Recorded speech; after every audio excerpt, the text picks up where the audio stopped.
Assalamualaikum warahmatullahi wabarakatuh. Waalaikumsalam. Waalaikumsalam Innal warahmatullahi hamdalillah nahmaduhu wa wabarakatuh. nasta'inuhu wa nastaghfiruh wa na'udzu billahi min syururi anfusina wa min sayyiati a'malina.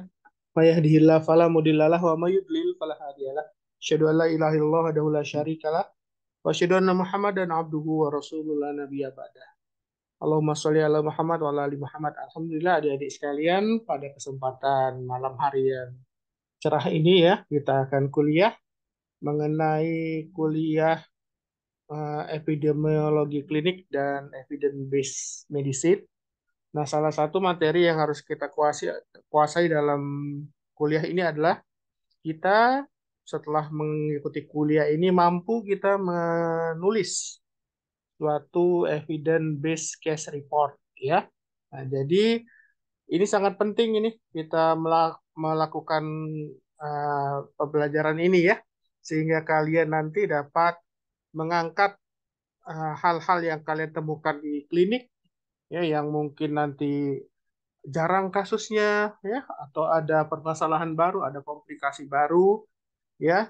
Nah, sehingga bisa menjadi rujukan atau masukan ya bagi sejawat-sejawat kita yang lain atau berguna untuk generasi penerus kita ya. Nah, jadi kita membuat suatu tulisan yang bermanfaat ya, yang kita tulis dengan metodologi yang benar, dengan bukti-bukti yang sahih, yang ini sangat relevan ya. Nah, kita bisa banyak mendapatkan manfaat ya. Nah, evidence based case report ini adalah metode yang ini baru ya. Nah, jadi kalau dulu menggunakan cara tradisional, seorang membuat case report, ya. Tetapi karena perkembangan teknologi, ya, literasi kita sudah sangat banyak sekali, ya. Nah, jadi kita perlu untuk menulis case report ini dengan metode evidence based. Nah, jadi metode evidence based case report ini adalah metode penulisan atau pelaporan sebuah kasus atau masalah klinis dengan pendekatan berbasis bukti ya. Jadi kita melaporkan sebuah kasus atau sebuah masalah ya dengan bukti-bukti, dengan pendekatan yang membawa bukti-bukti yang benar ya. Nah, kemudian menulis evidence based case report ini merupakan salah satu bentuk aplikasi dari evidence based medicine, karena kita tahu agar uh, pelayanan klinis kita menjadi lebih baik ya, kita harus selalu melakukan pelayanan klinis kita itu berdasarkan bukti-bukti ilmiah. Nah, kemudian bukti-bukti ilmiah itu juga harus kita evaluasi terus-menerus ya. Nah, kemudian evidence based medicine atau case report ini dia termasuk penelitian sebenarnya. Jadi penelitian yang dia menurut tingkat penelitiannya ada di bawah dari penelitian-penelitian yang SOHI ya. Kalau yang paling tinggi itu yang uh, clinical trial ya. Kemudian di bawahnya lagi ada case control ya. Kemudian di bawahnya lagi ada ini. Nah, yang paling bawah itu adalah case report. Ini termasuk penelitian juga. Jadi ini bisa dipublikasikan di jurnal-jurnal internasional. Banyak sekali jurnal, misalkan Journal of Evidence-Based Medicine, Evidence-Based Mental Health ya, kemudian British Medical Journal dan British Journal of Psychiatry. Kemudian juga di jurnal-jurnal yang terakreditasi SINTA ya banyak juga ya, seperti jurnal pulmonologi ya yang dari Unair itu juga banyak menerima tulisan-tulisan berupa evidence based report ya, evidence based case report. Nah, bagaimana kita mau menulis sebuah naskah evidence based case report ini ya? Jadi ini berbeda dengan systematic review yang mungkin dia agak panjang ya.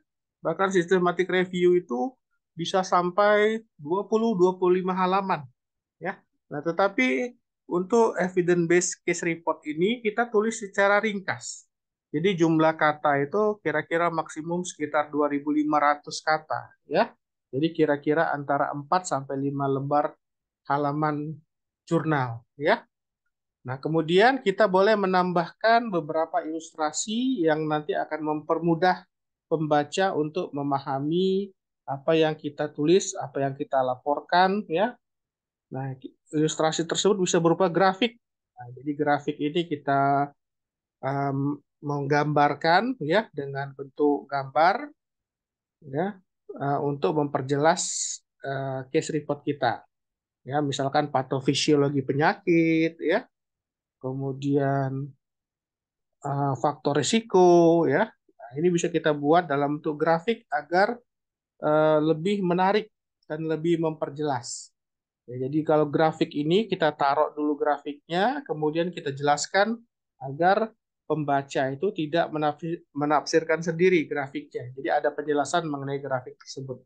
Yang kedua adalah tabel, di mana kita membuat data menjadi lebih ringkas dan mudah dipahami. Nah, ini pentingnya kita membuat tabel. Misalkan karakteristik dari uh, sosial ya pasien atau mungkin hasil pemeriksaan klinis, hasil anamnesis akan lebih ringkas jika dibuat dalam bentuk tabel. Ya. Kemudian foto pasien, misalkan foto ronsen atau foto uh, keadaan pasien, bisa juga ya apa yang kita temukan di pemeriksaan fisik pasien. Nah, tetapi dalam foto pasien ini kita juga harus menjaga privasi pasien, jangan sampai pasien itu dikenali. Ya, jadi kalau dia uh, bagian mukanya kita blur ya. Nah, jadi dia tidak dikenali dan tidak merasa dipermalukan ya. Jadi untuk foto juga tidak boleh kita sampai uh, membongkar identitas pasien ya. Nah, kemudian ilustrasi juga kita bisa uh, masukkan rujukan atau referensi kita ya dalam bentuk ilustrasi. Jadi nanti kalau kita misalkan uh, membaca ya atau kita melakukan anotasi jurnal, kita bisa buat menjadi dalam bentuk rujukan atau referensi. Nah, seperti tulisan ilmiah yang lainnya, ya, jadi evidence-based case report ini mempunyai beberapa section atau beberapa bagian, ya. Yang pertama pasti ada pendahuluan, ya. Kemudian setelah pendahuluan, kemudian ada kasus atau skenario klinis, ya. Kalau di tempat lain kan pendahuluan, kemudian metodologi, ya. Nah, tetapi kalau di bagian evidence based case report ini yang pertama pendahuluan, setelah itu kita ilustrasikan kasus atau skenario klinis yang kita laporkan, ya. Kemudian eh, sebelum kita masuk ke metode, di bagian akhir dari kasus itu, kita tuliskan di situ rumusan masalah. Apa yang menjadi permasalahan dari kasus atau skenario klinis yang kita laporkan ini, ya. Nah, setelah itu baru kita masuk ke metode atau strategi penelusuran bukti, ya.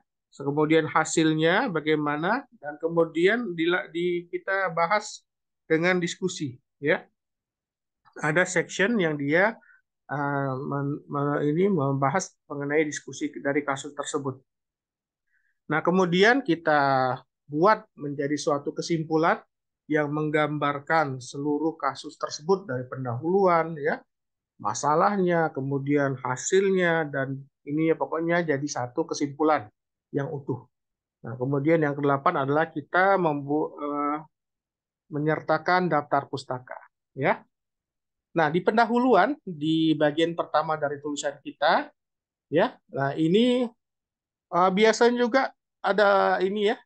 Sebelum di sini ada abstrak dulu biasanya. Abstrak ini merupakan tulisan ini ya. Yang di awal sebelum pendahuluan itu ada abstrak biasanya. Nah, abstrak ini merupakan ringkasan ya dari tulisan kita. Biasanya abstrak ini sekitar antara 200 sampai 250 kata ya. Nah, kemudian di bab pendahuluan, nah, jadi kita tulis di sini adalah permasalahan yang dihadapi beserta dengan besaran masalahnya.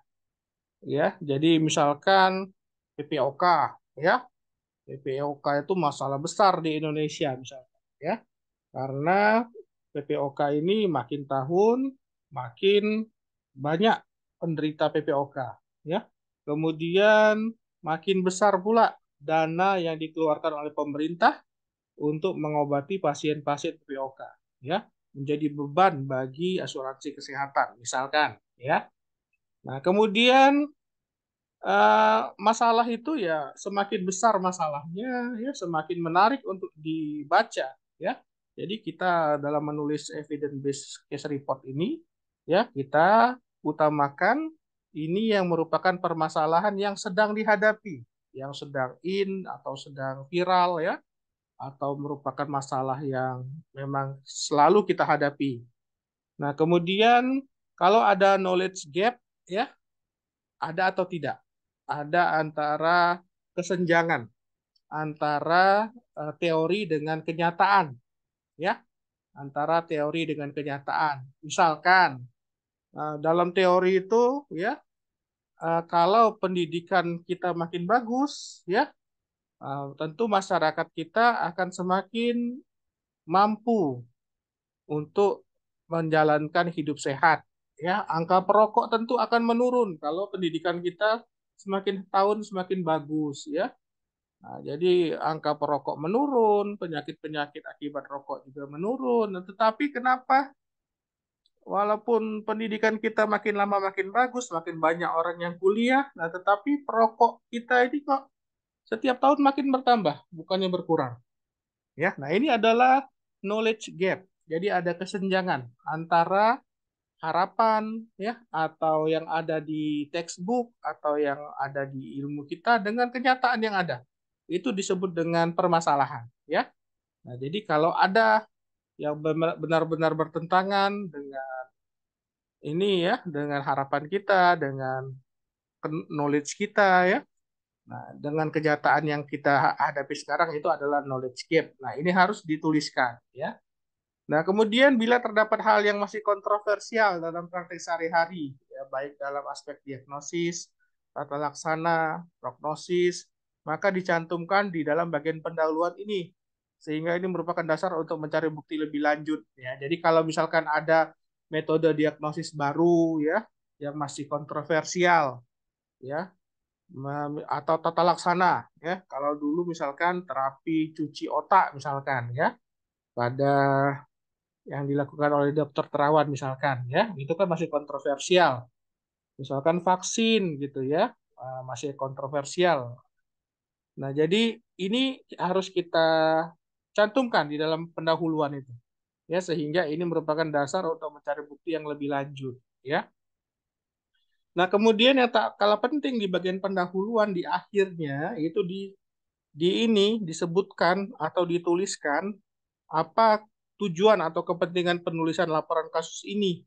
Ya, harus ada tujuannya. Apa? Pentingnya apa kita menulis ini? Ya, ini harus disampaikan. Nah, kalau tidak disampaikan di sini, di pendahuluan tidak disampaikan pentingnya kita menulis laporan ini, pembaca tidak akan tertarik untuk membaca lebih lanjut kasusnya. Kan dari pendahuluan ini selanjutnya kita akan ini menuliskan kasus, ya, atau klinisnya, ya. Nah, untuk bagian kedua, setelah pendahuluan tadi kita tulis dengan baik, kita akan menulis kasus atau skenario klinis. Ini dituliskan dengan detail, ya. Jadi dari ini dulu, dari uh, identitas pasien, ya.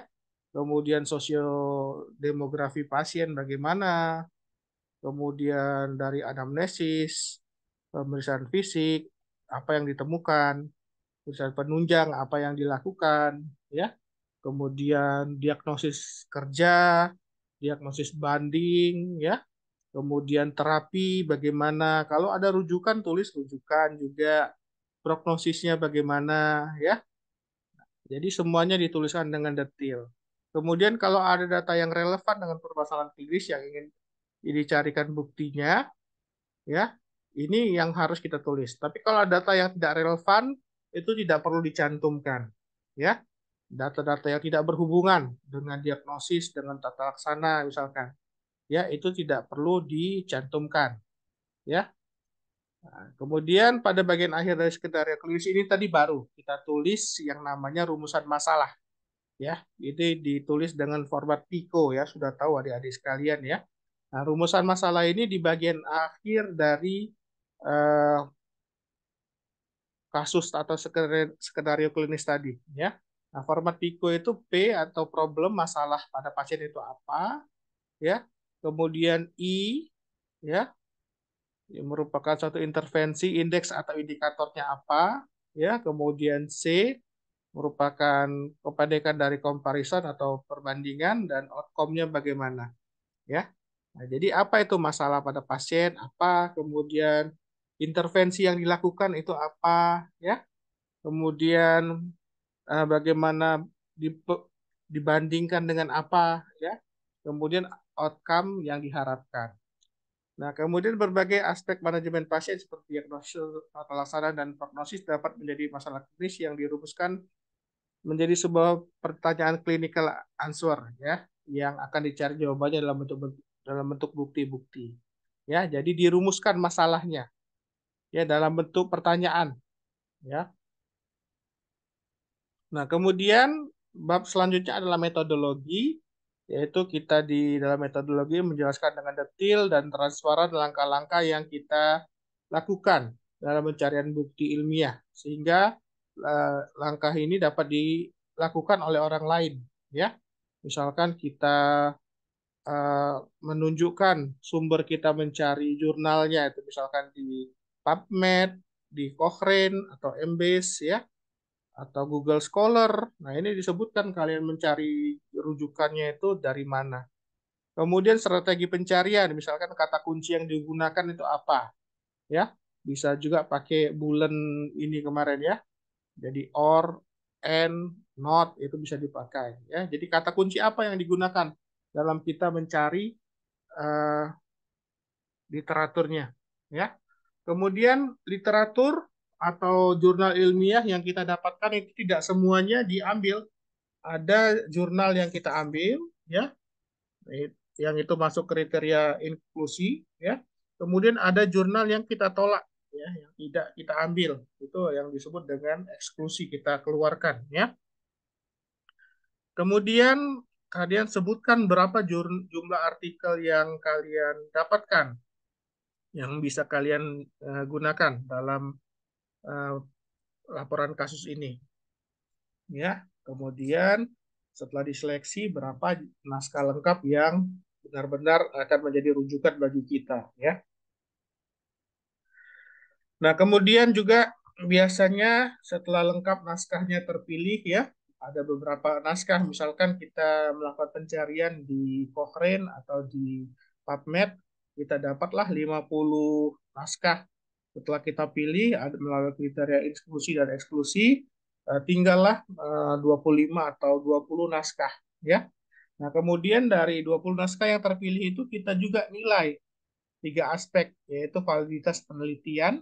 Ya, kita lihat apakah penelitian valid atau tidak. Ya, apakah dia melakukannya dengan jumlah sampel yang cukup. Ya, kemudian apakah dilakukan yang kemarin ya, ada apa namanya, dijelaskan bagaimana metodologinya dengan jelas. Ya, kemudian tidak ada bias penelitian. Ya, ada etiknya gitu ya. Nah, ini validitas penelitian, kemudian kepentingan klinis dari hasilnya, dan dia apakah bisa diaplikasikan atau kita terapkan dalam kondisi kita berada ya. Nah, kemudian setiap artikel yang dipilih itu ditentukan derajat kekuatannya ya.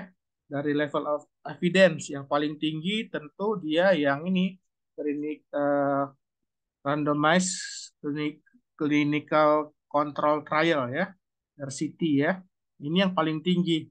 Nah, kemudian baru penelitian-penelitian klinik yang lain ya, baru case control dan lain-lain. Nah, ini di ini di kita tentukan derajat kekuatan bukti atau level of evidence-nya dalam sebuah tabel ya, sehingga tampak itu presisi, konsistensi ya, kesesuaian, dan mana yang merupakan the best evidence ya. Nah, setelah kita lakukan ini tadi penulisan di bab metodologi ya, tadi di metodologi kita menuliskan bagaimana kita memilih jurnalnya, ya, kata kunci apa yang kita gunakan, di mana kita mencarinya, berapa jurnal yang kita dapatkan setelah proses seleksi, berapa jurnal yang benar-benar kita ambil sebagai rujukan, ya, kemudian kita lakukan penilaian tadi levelnya, ya.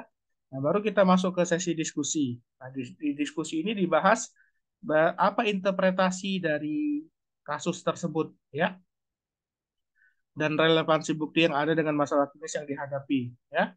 Kemudian juga diberikan pembahasan mengenai keterbatasan bukti ada atau ya ada keterbatasan atau tidak, ya.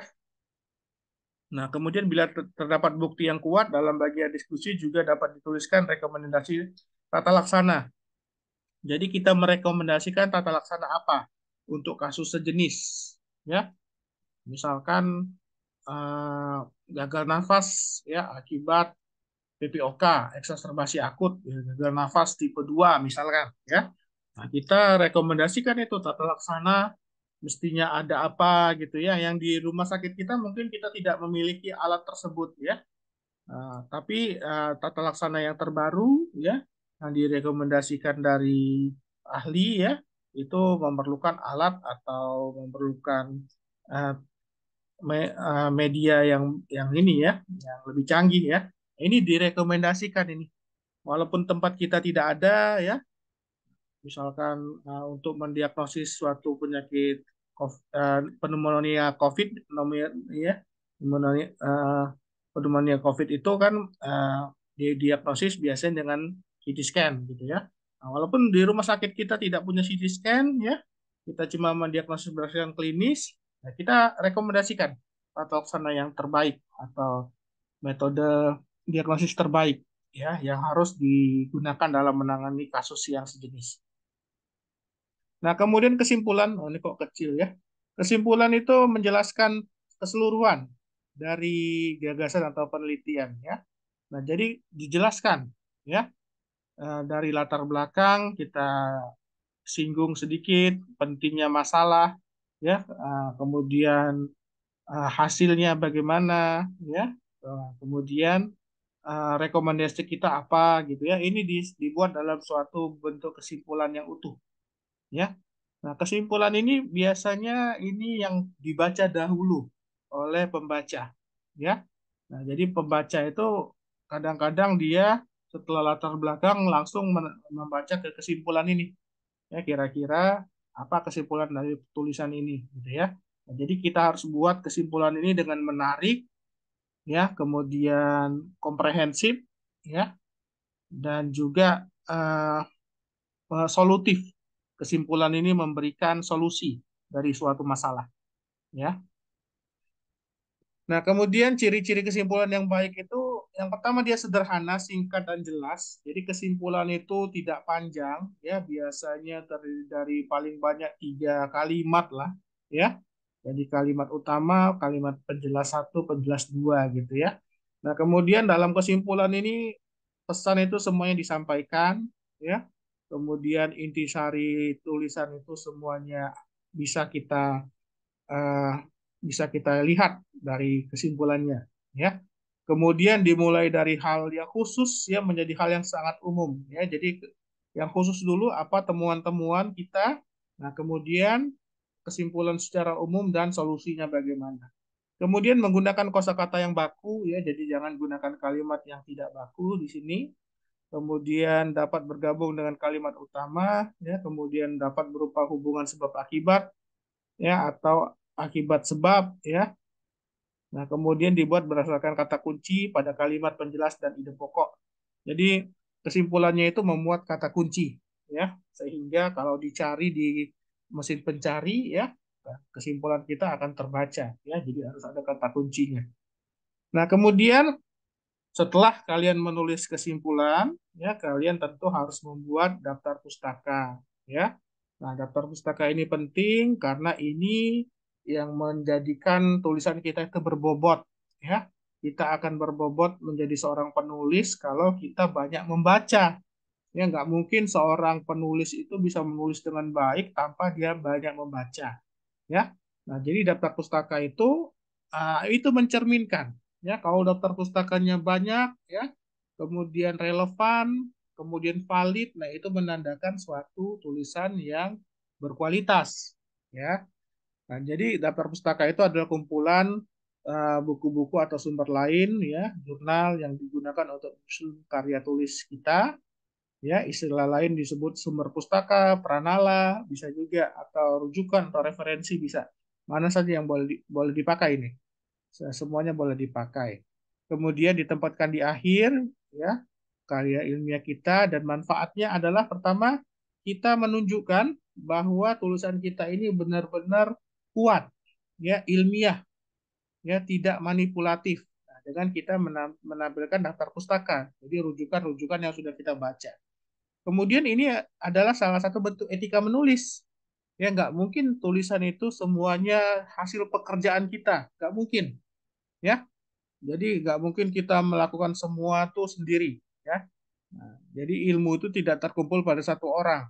Nah, jadi kita ya sesuai dengan etika kita ya kalau kita mengutip perkataan seseorang atau pekerjaan seseorang harus kita tuliskan ya itu siapa yang memulai pekerjaan tersebut ya. Kemudian daftar pustaka ini merupakan penanda terima kasih pada penulis kepada peneliti sebelumnya. Nah, jadi itu penghargaan ya. Jadi kalau penelitian kita, tulisan kita banyak disitasi orang, itu artinya orang menghargai, membaca tulisan kita ya. Nah, jadi kita juga sudah sepantasnya untuk mengucapkan terima kasih ya dengan cara kita menuliskan di daftar pustaka eh, untuk peneliti-peneliti sebelumnya.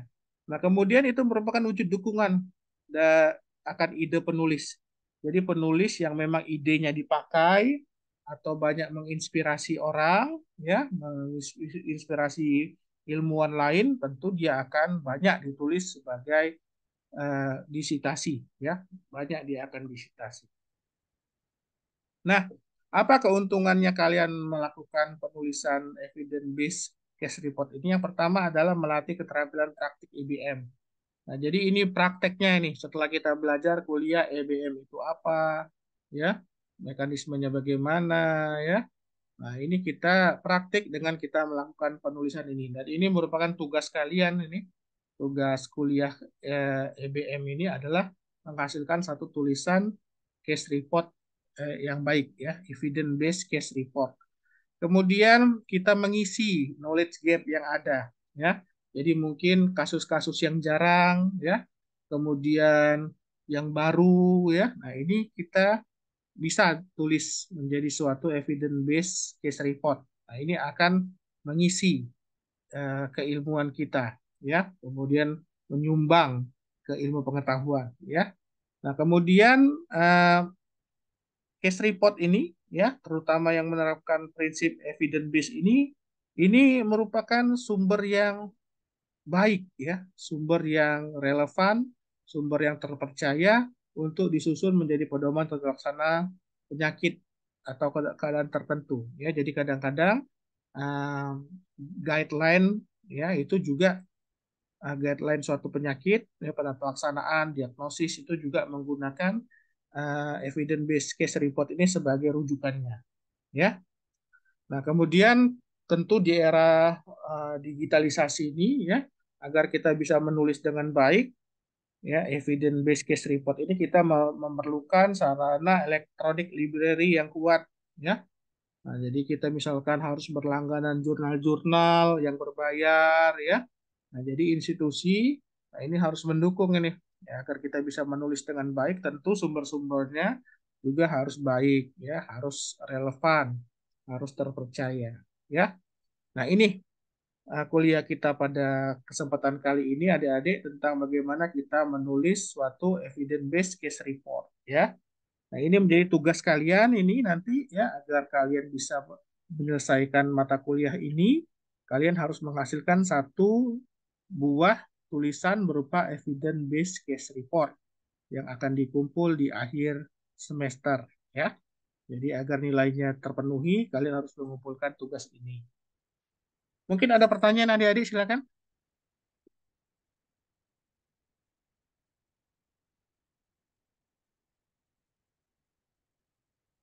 Ada pertanyaan? Mungkin dokter, Silakan Hari. eh, dok, maaf dok, hanya ingin memastikan saja itu seperti kayak laporan kasus ya dok ya, Hmm, tapi yang dilengkapi dengan penjabaran apa sumber sumber dari ya, kasus tersebut ada dok. ada metodologinya, ada strategi penelusuran bukti ilmiahnya.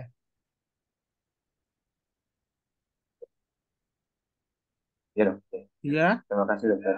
gitu ya Ya, Hari ya. Jadi kita iya melakukan dok. anamnesis itu harus berdasarkan bukti ilmiah. Jadi keluhan utama dari pasien, apa yang kita tanyakan itu harus berdasarkan bukti. Ya, misalkan keluhan PPOK itu misalkan rasa tidak nyaman pada dada, batuk. Nah, itu harus ada bukti ilmiahnya. Berapa persen batuk itu terjadi pada pasien PPOK? Apakah semuanya batuk? 90%, ya 85%. Kemudian rasa tidak nyaman pada dada misalkan, ya. Nah, itu berapa persen ditemukan di dalam eh, ini klinis, ya, ada laporannya. Nah, itu pentingnya kita melakukan evidence based case report ini jadi dari kita melakukan anamnesis, pemeriksaan fisik, ya, kita melakukan pemeriksaan penunjang, kemudian terapi, ya, kemudian rujukan mungkin, ya. Nah, kemudian kita menentukan prognosis, edukasi pasien. Nah, itu berdasarkan semua bukti ilmiah, ya. Jadi misalkan kita mengedukasi pasien PPOK, Pak berhenti merokok. Nah itu harus kita ada buktinya. Kenapa Pak? Rokok ini berbahaya bagi penderita PPOK. Ya, begitu. Hari. Dokter, maaf dok, untuk daftar pustaka bisa ngambil mi- minimal dari berapa sumber dok serta tahunnya Hmm. dok. Nah, untuk daftar pustaka yang baik, ya, kalau buku, buku teks itu 5 tahun sekali dia harus update, ya. Nah, jadi buku itu ya 5 tahun itu sudah harus update. Jadi jangan ambil lagi buku itu 5 tahun. Kalau sudah 5 tahun ini kan tahun 2023 ya. Nah, buku-buku terbitan 2018 ke bawah jangan lagi dipakai kalau bisa ya. Tapi kalau memang tidak ada lagi ya sudahlah. Nah, tetapi kalau jurnal itu bisa 7 tahun, 8 tahun masih bisa dipakai ke belakang ya. Tapi kalau buku 5 tahun biasanya ya, karena buku itu ya orang menulis buku itu perlu waktu yang lama ya, jadi kalau 5 tahun yang lalu berarti data-data dari buku tersebut berarti 10 tahun yang lalu. Kalau buku yang itu buku tersebut ditulis 5 tahun lalu ya, berarti data-data yang dia tulis sebagai bahan untuk membuat buku tersebut ya data paling tidak 10 tahun lalu. Jadi kita terlalu lama ininya, gapnya, kalau kita ngambil buku yang terbitan 5 tahun ke atas. Begitu, Ari. Ya, baik dokter, terima kasih dokter. Ya, jadi kalau kalian membuat tulisan, buku itu kalau bisa sedikit saja ya. Jadi paling tidak ya 10% itu buku. Nah, 90%-nya itu baru jurnal ya. Dan jurnal itu ya yang terbaru. Ya, kemudian kita juga nanti akan belajar bagaimana cara memilih jurnal yang bereputasi, yang terakreditasi, yang bagus ya. Ada lagi mau tanya adik-adik? Nah, mulai sekarang kalian pilihlah ya kasus apa yang akan kalian jadikan bahan untuk menulis ini. Ya, masing-masing mungkin ada pengalaman dijaga atau di laporan kasus, laporan jaga ya, laporan kematian ya. Itu bisa kalian jadikan bahan untuk menulis ini, satu orang satu tulisannya. Ada lagi mau tanya adik-adik?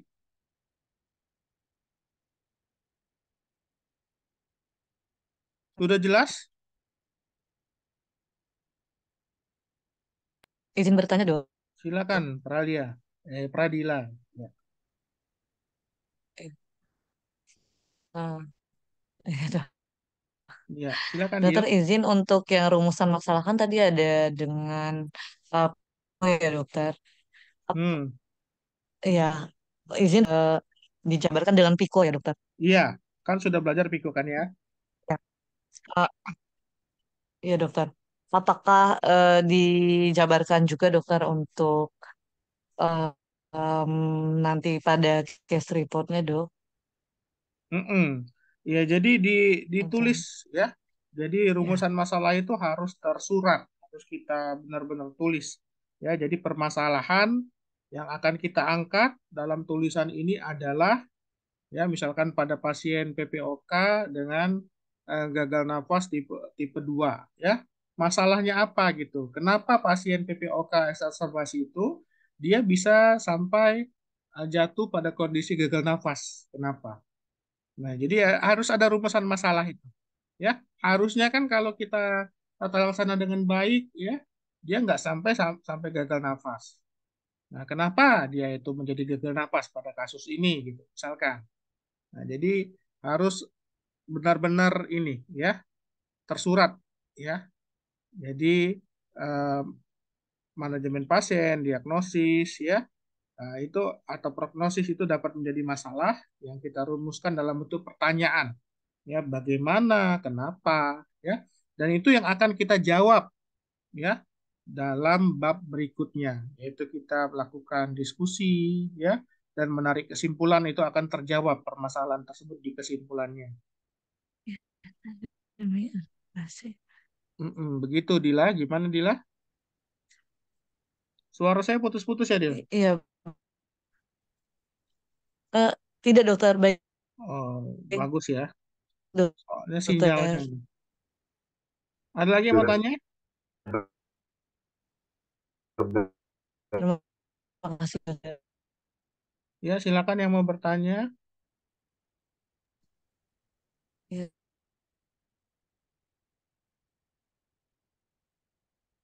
Oke, udah cukup jelas ya. Nah, kuliah ini bisa kalian tonton lagi nanti ya. Ini sudah ada rekamannya. Izin Ada yang dokter, mau? Silakan, Noval. Ada pertanyaan? izin dokter, selain ya, izin bertanya dokter, yang Ya, silakan. membedakan antara case evidence based case report dengan case report lain, selain adanya metode metode atau strategi penelusuran bukti atau Mm-mm. hasil penelusuran bukti, apakah ada perbedaan lainnya dokter dengan case report Ya, biasa dokter? inilah beda utamanya itu. Kita melakukan case report ini ada metodologinya, ya. Kita melakukan pencarian bukti-bukti ilmiah yang detail, transparan, ya. Kemudian memang dapat dipertanggungjawabkan. Nah, kalau yang tradisional, ya, case report yang tradisional dia ya melaporkan saja, ya.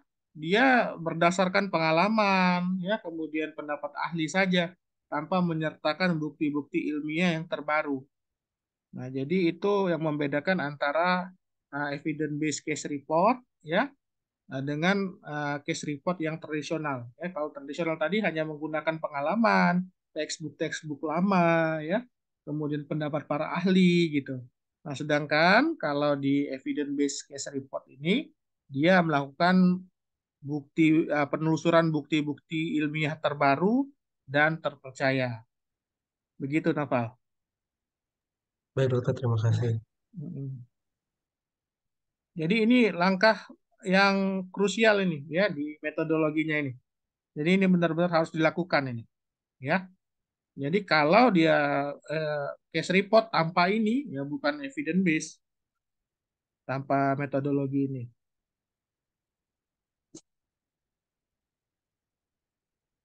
Mungkin sudah cukup jelas ya, Dek, kuliahnya. Tidak ada lagi pertanyaan. izin Izin jelas saya cukup dokter. dokter. Oke, alhamdulillah. Kalau begitu, kalau sudah cukup jelas, maka kita akan akhiri perkuliahan kita ini ya. Subhanakallahumma bihamdika asyhadu an la ilaha illa anta astaghfiruka wa atubu ilaik. Wassalamualaikum warahmatullahi wabarakatuh. Waalaikumsalam Waalaikumsalam. warahmatullahi Waalaikumsalam Waalaikumsalam. warahmatullahi wabarakatuh. wabarakatuh. Terima kasih Ya, dokter. terima kasih banyak dokter. Disiapin lah deh ya ininya ya. Kasusnya dicari ya. Nah, kemudian ditulis case case reportnya dengan metode evidence based ini ya. Ini nilai tugasnya besar ini 40% ini ya. Jadi kalau kalian bagus tulisannya ya dapat A nanti kuliahnya ya. Ya, jadi di inilah ya. Kalau bisa sih disesuaikan dengan kasus yang akan menjadi fokus kalian tesis nanti ya. Misalkan Ilham, kamu tesisnya apa, Ham? tesis di intervensi dokter, mohon izin. Intervensi ya, misalkan ada efusi pleura atau apa, kamu cari pasiennya, kamu buat case report yang evidence base ya, seperti itu. Ya, Ya dokter. misalkan Dila apa nanti Dila?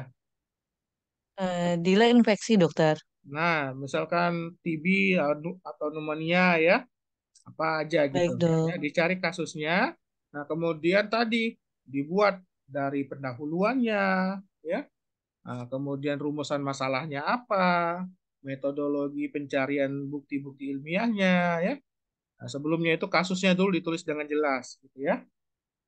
Oke ya. Oke, kalau tidak ada lagi pertanyaan, kita tutup ya, Dek ya. Assalamualaikum warahmatullahi wabarakatuh.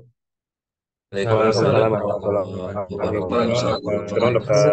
Yuk.